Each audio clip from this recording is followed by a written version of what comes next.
चमन चाट वाला। मंगापुर नाम के गांव में चमन नाम का आदमी रहता था। उसे रुपए पैसों से बहुत ज्यादा लगाव था, पर बेचारा ज्यादा पढ़ा लिखा नहीं था, तो उसका पिताजी का दिया हुआ चाट का ठेला वो चलाता था और गुजारा किया करता था। उसका एक बचपन का दोस्त था जिसका नाम था श्रीमान। श्रीमान काफी पढ़ा लिखा था और शहर में बढ़िया नौकरी करता था। वो दोनों हर रोज मिलते थे और दिन भर की बातें किया करते थे। एक दिन अपने स्कूटर पे श्रीमान चमन के ठेले के पास आया तो इतने में उसे एक फोन कॉल आया। श्रीमान ने फोन उठाया और पूछा, हेलो, कौन है? दूसरी ओर से आवाज आई, हेलो सर, गुड इवनिंग, हम जैम बैंक से बोल रहे हैं। आपका अकाउंट तो हमारे बैंक के साथ है ना? आपके अकाउंट को 10 लाख का लकी लॉटरी लगा है। अगर आपके अकाउंट डिटेल्स बताओगे तो 10 लाख रुपए आपके अकाउंट में हम जमा कर देंगे। श्रीमान ने कहा, मुझे 10 लाख का लॉटरी मिला है और पैसे मेरे अकाउंट में जमा करोगे? एक काम कीजिए, मुझे उन पैसों की जरूरत नहीं है, सारे पैसे आप ही रख लीजिए। ये कहकर उसने फोन काट दिया।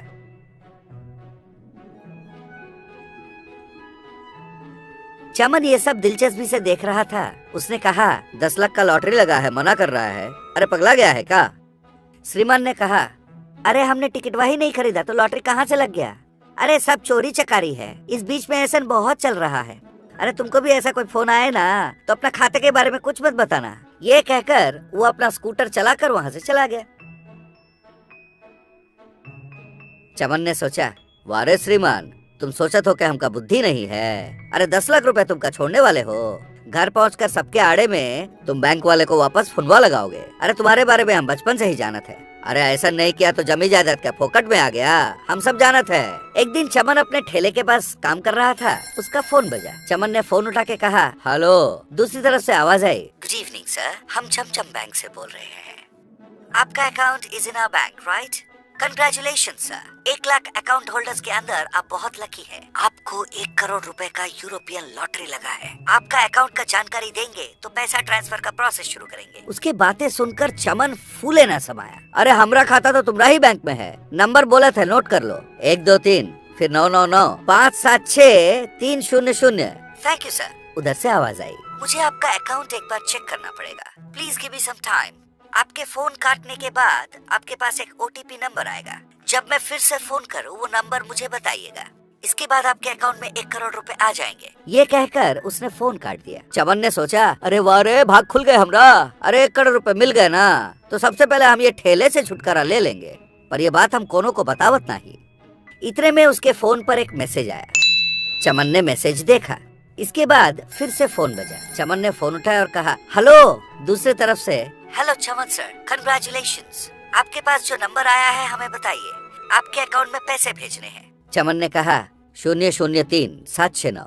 साहब, आप सच में कितने अच्छे आदमी हो। आपको मौका मिल जाए तो आ जाइए, हम जो चाट बनाते हैं ना बहुत फेमस है। अरे आपको तो हम बड़ा सा पार्टी ही दे डालेंगे। उस व्यक्ति ने कहा, sure sir, I will come, और फिर उसने फोन काट दी। चमन बहुत आशा लेकर बार बार फोन की तरफ देख रहा था कि कब उसके खाते में 1 करोड़ रुपए जमा होंगे। इतने में उसके फोन पर एक और मैसेज आया। उसे देखकर चमन सुन्न हो गया। उसने सोचा, अरे ये क्या, हमारा अकाउंट से 42,000 रुपए गायब कैसे हो गए?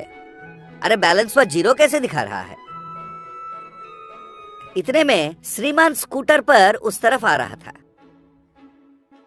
चमन ने श्रीमान को सारी बात बताई। श्रीमान ने कहा, अरे देखा तुमने, जो ठग होता है ना उसको तुम जैसे बुड़बक चाहिए होता है। तुम्हारा लालच पर तो कंट्रोल है ही नहीं, उसे तो मौका मिल गया और तुम्हारा पैसा निकाल लिया। अब क्या करोगे? चला पुलिस स्टेशन, कंप्लेंट लिखवा के पड़ी। तो याद रखो बच्चों, फोन पर हो चाहे आमने सामने हो, हमारे खाते के बारे में कोई भी चीज किसी को मत बताना। कोई भी डिटेल्स बताने से पहले अच्छी तरह सोच लेना। लोग लालच दिखाकर ठग लेते हैं। जादुई बकरी। रायदुर्गम नाम के एक गांव में शंभू नाम का एक बच्चा रहता था। बेचारा अनाथ था तो उस गांव के मंदिर में वो रहता था। अपना भूख मिटाने के लिए वो मंदिर का प्रसाद खाया करता था।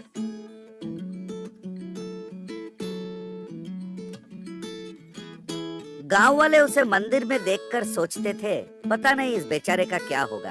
वो बोला करते थे, पर जब वो उसे रुपया देना चाहते थे वो इनकार कर देता था। मुझे पैसे नहीं चाहिए, कोई काम हो तो दिला दीजिए। उसकी ऐसी विचार देखकर सब खुश होते थे और उसे आशीर्वाद दिया करते थे। एक दिन चंद्रिका नाम की एक छोटी सी बच्ची अपने माँ बाप के साथ मंदिर आई। उसके हाथ में एक खिलौना था। शंभू उस खिलौने को घूरे जा रहा था। बच्ची ने उसकी मन की बात समझी, उसके पास आई और उसे खिलौना देते हुए बोली, ये लो, खेलो। शंभू खुश होकर खिलौना लेने ही वाला था, वो रुक गया। नहीं नहीं, मैं कोई भी चीज ऐसे ही नहीं लेता, उसने कहा। उस बच्ची ने थोड़ी देर सोची। ठीक है, मैं तुम्हें एक काम बताती हूँ, अगर तुम वो कर लो तो मैं ये खिलौना तुम्हें दे दूंगी। शंभू खुश होकर बोला, ठीक है, क्या काम करना है, जल्दी बताओ। बच्ची ने कहा, आज हमारे इंग्लिश मास्टर ने एक टंग ट्विस्टर दिया है, उसे जल्दी जल्दी 10 बार बोलना पड़ेगा। हमारी कक्षा में कोई नहीं बोल पाया, अगर तुम बोल लोगे तो ये खिलौना तुम्हारा होगा। शंभू ने कहा, टंग ट्विस्टर है, चलो बताओ, मैं कोशिश करके देखता हूँ।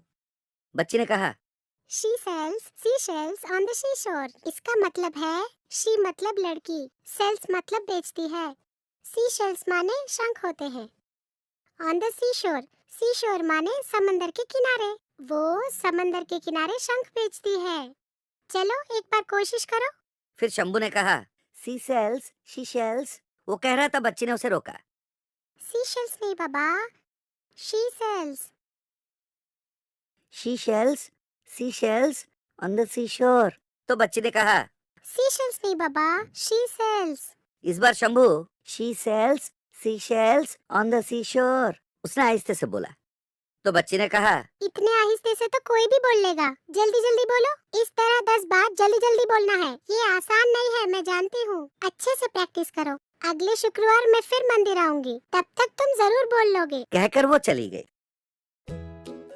शंभू गांव के रास्ते चलते हुए जा रहा था और She sells seashells on the seashore. She sells seashells on the seashore. She sells seashells on the seashore. वो बड़बड़ाते हुए जा रहा था। इस तरह बड़बड़ाते हुए वो गांव का सीमा रेखा पार कर गया।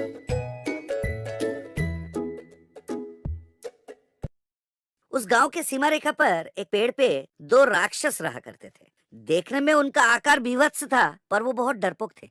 इसलिए उन दोनों को राक्षसों के जात से ही निकाल दिया था। दोनों को रहने का कोई जगह नहीं था, तो उस पेड़ पर आके रहने लगे।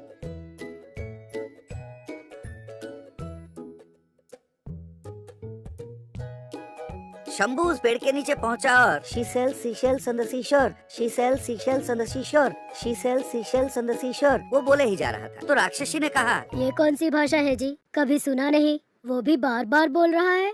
तब राक्षस ने जवाब दिया, ये बच्चा मंदिर में रहता है, जरूर हम दोनों को काबू में करने के लिए कोई मंत्र पढ़ रहा है। आज हम दोनों का छुट्टी होना ही है। राक्षसी ने कहा, बाप रे, अब क्या करे बताइए। राक्षस ने कहा, चल जाके हम उसके पैर पड़ते हैं। फिर दोनों पेड़ पे से शंभू के सामने आ कूदे। उन्हें देखकर शंभू डर गया। वो पीछे मुड़कर भागने ही वाला था, इतने में राक्षस ने कहा, देखो बेटा, हमें बंदी मत बनाना, ये मंत्र पढ़ना बंद कर दो। वैसे भी हम दोनों को रहने का ठिकाना नहीं है, इस पेड़ पे रह रहे हैं। शंभू ने मनी मन सोचा, ये दोनों तो मुझे देख के डर रहे हैं, यानी कि अंग्रेजी भाषा को इन्होंने मंत्र समझ लिया। चलो कुछ देर मैं इनका खबर लेता हूँ। शंभू ने कहा, एक बार ये मंत्र पढ़ने के बाद उसे वापस लेना मुमकिन नहीं है, पर तुम दोनों को देख के मुझे दया आ रही है। चलो ठीक है, मैं एक रास्ता बताता हूँ। तुम दोनों भी अगर इस मंत्र को पढ़ोगे तो उसकी शक्ति कम हो जाएगी और तुम्हें कोई नुकसान नहीं होगा। राक्षसी ने खुश होते हुए सोचा, चलो अच्छा हुआ, कोई रास्ता तो निकला। चलो बेटा जल्दी वो मंत्र बताओ। शंभू ने कहा, ध्यान से सुनो। She sells seashells on the seashore. इस मंत्र को तेजी से 10 बार बोलना पड़ेगा, उसने कहा। तब राक्षसी ने शीशम शम शम शम शम। तो राक्षस ने कहा, तू रहने दे, मैं बोल के बताता हूँ। शीशोश, शीशेश, शीशो, शी अच्छी छी छी छी छी छी। शंभू हंसते हुए बोला, हाँ कोशिश करो, तुम्हें 1 घंटे का वक्त देता हूँ। तो राक्षस पति पत्नी ने मिलकर 1 घंटे तक कोशिश शीशम शम शम शम शम, शीशम शम शम शम शम, शीश। आखिर उनसे हो नहीं पाया, तो उन्होंने शंभू को नमस्कार किया और, बेटा हमसे तो नहीं होगा, इस मंत्र को हम जिंदगी भर नहीं बोल पाएंगे, पर तुम्हें एक बकरी दे देंगे, वो लेकर हमें छोड़ दो। शंभू भी उन्हें सबक सिखाते सिखाते थक गया था, इसलिए ठीक है, मैं समझ गया, तुमसे वो मंत्र पढ़ा नहीं जाएगा। चलो वो बकरी ही दे दो, मैं पाल लूंगा उसे। राक्षस ने हवा में से एक बकरी को हाजिर किया और शंभू को दे दिया।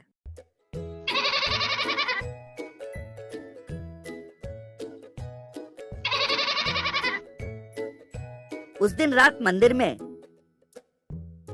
शंभू ने बकरी को घास खिलाया और उसके सर पे हाथ फेरा। हाथ फेरते ही बकरी ने अपने पीछे से एक स्वर्ण मुद्रा गिरा दिया। शंभू आश्चर्यचकित हो गया। फिर उसने 2 बार हाथ फिराया तो बकरी ने 2 स्वर्ण मुद्राएं गिराई। शंभू ने 10 बार उसके सर पे हाथ फेरा तो बकरी ने 10 स्वर्ण मुद्राएं गिराई। शंभू एकदम हक्का बक्का हो गया।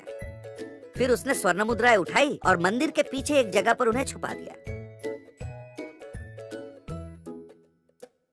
दूसरे दिन सुबह शंभू बकरी और स्वर्ण मुद्राएं लेके उस पेड़ के पास जा रहा था ताकि उन्हें लौटा दें, पर उसे वो 2 राक्षस दिखे ही नहीं। तब शंभू ने सोचा कि ये बकरी तो भगवान का देन है। फिर उन पैसों से वो स्कूल में भर्ती हो गया। जितनी उसकी उम्र बढ़ती गई वो उतना पढ़ाई करता गया। कुछ पैसे गरीबों में बांट भी देता था। जब भी आसपास के गांव में सूखा पड़ता वो बकरी के सर पे हाथ फेरता, फिर स्वर्ण मुद्राएं लेकर उन गांव वालों में वो बांट देता था। फिर उसने जिस लड़की ने उसकी जिंदगी बदली थी उस चंद्रिका से शादी भी कर ली। तो बच्चों, कितने भी मुश्किल में हो, कितने भी बुरे दिन हो, अच्छे विचार और बुद्धिमत्ता हो तो जिंदगी में कभी ना कभी कोई ना कोई दिन मैजिक जरूर घटेगा। ये कहानी काल्पनिक है पर जिंदगी की सच्चाई इसमें छिपी है। ईमानदार गाय। आनंदपुर नाम के एक छोटे से